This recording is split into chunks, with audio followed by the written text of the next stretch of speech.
దిగేశారు.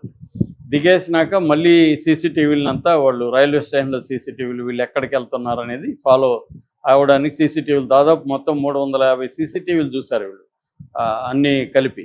So చూస్తే వీళ్ళు వెళ్ళి సబర్బన్ ట్రైన్ ఎక్కారు.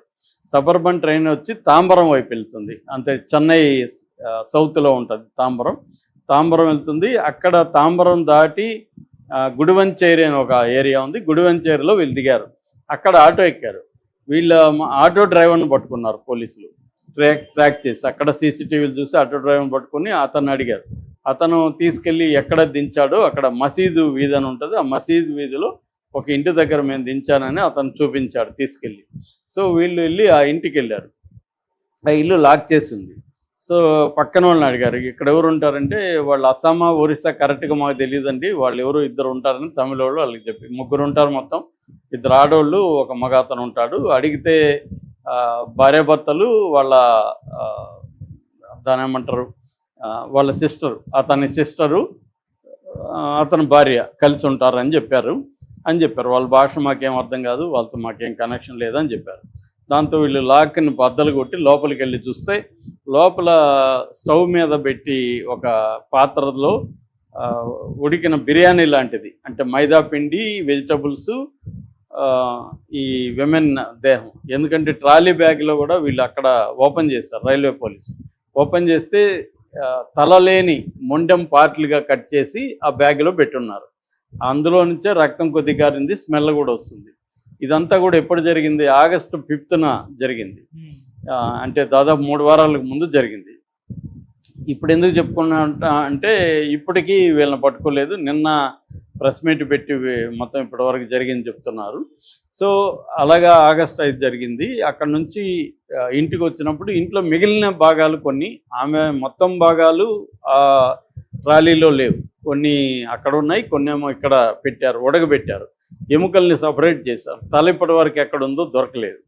సో ఇది ఇప్పుడు చెన్నై పోలీసులు కూడా, గుడివంచేరి పోలీసులు కూడా ఇన్వాల్వ్ అయ్యారు. ఎందుకంటే క్రైమ్ అక్కడ జరిగింది కాబట్టి, రైల్వే దీంట్లో శవం కనబడింది కాబట్టి వీళ్ళు కూడా ఇన్వాల్వ్ అయ్యారు. ఆగ్రా రైల్వే పోలీసులు, ఇక్కడ చెన్నై రైల్వే పోలీసులు, దాని తర్వాత ఈ గుడివంచేరి పోలీసులు, లా అండ్ ఆర్డర్ పోలీసులు, ఈ 3 డిపార్ట్మెంట్లు కలిసి ఇప్పుడు దీని మీద పనిచేస్తున్నారు. ఇప్పటివరకు అందుతున్న డీటెయిల్స్ పోలీసులు చెప్పింది ఏంటంటే, ఈ చనిపోయిన ఆమె పేరు హయతం నిషా ఆమె పేరు. ఆమెకి దాదాపు 40 ఏళ్ళు.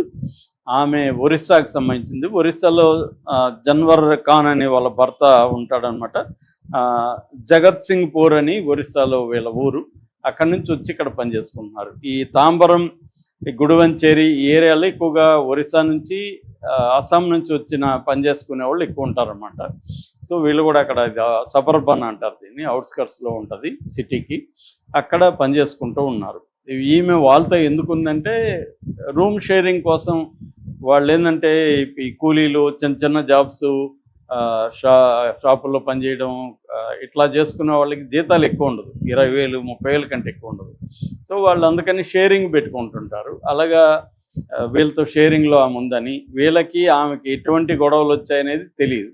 ఎందుకంటే వీళ్ళు నిందితులు దొరకట్లేదు. నిందితులను కూడా గుర్తించారు. మానిక్ ఉద్దీన్ లస్కర్ అని, అస్సాం అని, భాగవతి మజీహ్ అని, వీళ్ళిద్దరు కూడా అస్సాము సంబంధించిన కపులు. వీళ్ళిద్దరికీ ఈమెకు మధ్య ఎలాంటి గొడవ జరిగింది, ఎందుకు ఈమెని చంపేయాల్సి వచ్చింది అనేది ఇప్పటికి తెలియదు. అయితే వీళ్ళ అబ్బాయి కూడా అక్కడ ఏరియాలో ఎలక్ట్రికల్ దీంట్లో పనిచేస్తాడు, ఏసీ మెకానిక్గా. ఎవరు ఆవిడ కొడుకు. ఆ అబ్బాయి దగ్గర పోలీసులు కంప్లైంట్ ఇప్పించారు. ఇప్పుడు ఇన్వెస్టిగేట్ చేస్తున్నారు. అంటే ఇక్కడ ఏం జరుగుతుందంటే, మనకు కూడా ఈ మధ్యకాలంలో వలస వచ్చిన వాళ్ళ క్రైమ్స్ కూడా పెరుగుతున్నాయి. అంటే ఫర్ ఎగ్జాంపుల్ నేపాలీ వాళ్ళ క్రైమ్స్ ఎక్కువగా జరుగుతున్నాయి. అంటే వాళ్ళు ఏంటంటే అక్కడ నుంచి వస్తారు ఇక్కడికి, ఇక్కడ వాళ్ళకి సంబంధించిన డీటెయిల్స్ ఎవరికి ఇక్కడ పెద్దగా తెలియదు. అందుకని క్రైమ్ చేసి వెళ్ళిపోవడం వాళ్ళకి ఈజీగా అనిపిస్తుంది. ఇక్కడ క్రైమ్ చేసి వెళ్ళిపోతే అక్కడ ఎక్కడ ఉన్నారు ఏంటో రాంగ్ అడ్రస్లు ఇస్తారు. ఒక్కోసారి రాంగ్ దాని ఏమంటారు డూప్లికేట్ ఫేక్ ఐడి కార్డులు ఇస్తారు. ఇక్కడికి ఆధార్ కానీ ఇవన్నీ ఫేక్ ఉంటాయి. మనం కూడా పెద్దగా పరిశీలించము. సరే ఏదో పని మనుషులు తక్కువకి వస్తున్నారు, ఇక్కడ లోకల్ వాళ్ళు దొరకట్లేదు అని చెప్పి ఇప్పుడు చాలా హోటల్లో అంతా కూడా ఒరిస్సా నుంచి వచ్చిన వాళ్ళే మనకు కనబడతారు. బెంగాలు, వెస్ట్ బెంగాల్, ఒరిస్సా, తర్వాత ఉత్తరప్రదేశ్, బీహారు, వీళ్ళు ఎక్కడ చూసినా హైదరాబాద్లో కూడా మనకు వాళ్ళే కనిపిస్తూ ఉంటారు. సో వాళ్ళు క్రైమ్ చేసి వెళ్ళిపోవడం ఈజీ అనమాట. ఆ మధ్య కూడా ఒక ఒరిస్సా పని మనిషి మా ఫ్రెండ్ వాళ్ళ ఇంట్లో 10 లక్షలు కొట్టేసింది. ఇప్పటివరకు హ్యాండ్ ఓవర్ చేసుకునే పరిస్థితి లేదు. సో వీళ్ళు చాలామంది దొంగతనాలకు కూడా అలవాటు పడుతున్నారు. మన వాళ్ళు ఏంటంటే ఇక్కడ పనులు దొరకట్లేదు కాబట్టి వీళ్ళు చీప్ పని పెట్టుకోవడం, వాళ్ళు క్రైమ్ చేసి ఎక్కడికి వెళ్ళిపోవడం, ఇక్కడ ఉన్న వాళ్ళని పట్టుకోవడమే పోలీసులు కష్టమైతే ఇంక వీళ్ళు వెళ్ళి బీహారు, జార్ఖండ్, ఒరిస్సాకి వెళ్ళి వాళ్ళని పట్టుకురావడం ఈ 10 లక్షలకి 20 లక్షలకి అనేది అయ్యే పని కాదు.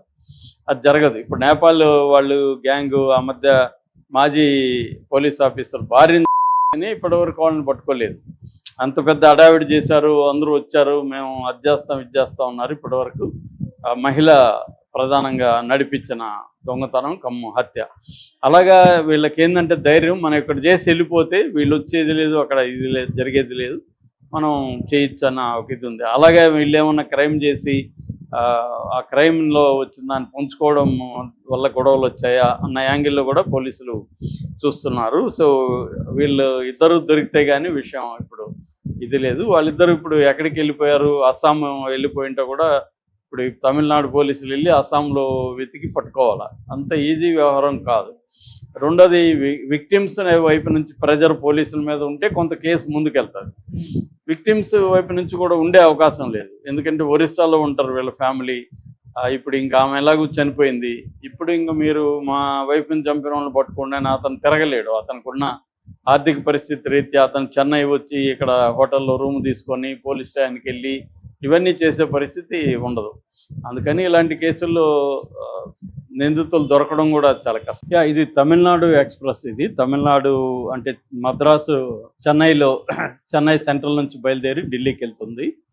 సో ఈ ఎక్స్ప్రెస్ 12-66-21 నెంబరు, దీని నెంబరు. సో దీంట్లో ఆగ్రా కంటోన్మెంట్ రైల్వే స్టేషన్ దగ్గరకు వచ్చినప్పటికీ జనరల్ కంపార్ట్మెంట్లో ఉన్న వాళ్ళకి విపరీతమైన బ్యాడ్ స్మెల్ రావడం మొదలైంది. తెల్లారితో 5 గంటలకి వాళ్ళు ఈ స్మెల్ ఎక్కడి నుంచి వస్తుందంటే ఒక red trolley suit case bag ఉంది, ఆ రెడ్ ట్రాలీ బ్యాగ్లో నుంచి ఇది వస్తూ ఉంది అనేది వాళ్ళకి అర్థమైంది. అక్కడ కొంత బ్లడ్ కూడా కనపడింది. దాంతో ఒక్కసారి ఉలిక్కిపడ్డారు. అక్కడ ట్రైన్లో ఉండే రైల్వే ఎంప్లాయీస్ ఉంటారు కదా, వాళ్ళకి చెప్పారు. వాళ్ళు ఇమ్మీడియట్గా దాని ట్రైన్ ఆపేసి అక్కడ ఉన్న రైల్వే ఆర్పిఎఫ్ పోలీసులకి, తర్వాత అక్కడ రైల్వే పోలీసులు ఉంటారు వాళ్ళకి చెప్పారు. దాంతో వాళ్ళు రంగంలో దిగారు. వీళ్ళు ఎక్కడ ఎక్కుండొచ్చు ఏంటి ట్రాలీ బ్యాగ్ అంటే కొంతమంది ఎవరు అక్కడే చెన్నైలోనే ఎక్కారని. అప్పటికే 2000 కిలోమీటర్లు ఇది ప్రయాణించింది. చెన్నై స్టార్టింగ్ అప్పుడే ఎవరో ఎక్కి బ్యాగ్ పెట్టేసి వెళ్ళిపోయారనేది వాళ్ళ దృష్టికి వచ్చింది. దాంతో వీళ్ళు చెన్నై సెంట్రల్లో ఉండే ఈ ప్లాట్ఫామ్ నెంబర్ 4లో నుంచి బయలుదేరింది. సో ప్లాట్ఫామ్ నెంబర్ 4లో జనరల్ కంపార్ట్మెంట్ ఎక్కడ అవుతుంది, ఈ కంపార్ట్మెంట్ దగ్గర ఎక్కే వాళ్ళ దగ్గర ఈ ట్రాలీ బ్యాగ్ ఉందా అనేది సీసీటీవీలో చూశారు. ఇక్కడ చెన్నై రైల్వే పోలీసుల సహకారంతో చూస్తే అందులో ఒక మహిళ, ఒక మగవాడు, ఇద్దరు కలిసి ట్రాలీ బ్యాగ్ని తీసుకొని ఎక్కారు. ఎక్కి లోపల పెట్టేసి దిగేశారు. దిగేసినాక మళ్ళీ సీసీటీవీలంతా వాళ్ళు రైల్వే స్టేషన్లో సీసీటీవీలు వీళ్ళు ఎక్కడికి వెళ్తున్నారు అనేది ఫాలో అవడానికి సీసీటీవీలు దాదాపు మొత్తం 350 సీసీటీవీలు చూశారు వీళ్ళు అన్నీ కలిపి. సో చూస్తే వీళ్ళు వెళ్ళి సబర్బన్ ట్రైన్ ఎక్కారు. సబర్బన్ ట్రైన్ వచ్చి తాంబరం వైపు వెళ్తుంది. అంతే, చెన్నై సౌత్లో ఉంటుంది తాంబరం వెళ్తుంది. అక్కడ తాంబరం దాటి గుడివంచేరి అని ఒక ఏరియా ఉంది, గుడివంచేరిలో వీళ్ళు దిగారు. అక్కడ ఆటో ఎక్కారు. వీళ్ళ ఆటో డ్రైవర్ని పట్టుకున్నారు పోలీసులు, ట్రాక్ చేసి. అక్కడ సీసీటీవీలు చూసి ఆటో డ్రైవర్ని పట్టుకుని అతన్ని అడిగారు. అతను తీసుకెళ్ళి ఎక్కడ దించాడో అక్కడ మసీదు వీధి అని ఉంటుంది, ఆ మసీదు వీధిలో ఒక ఇంటి దగ్గర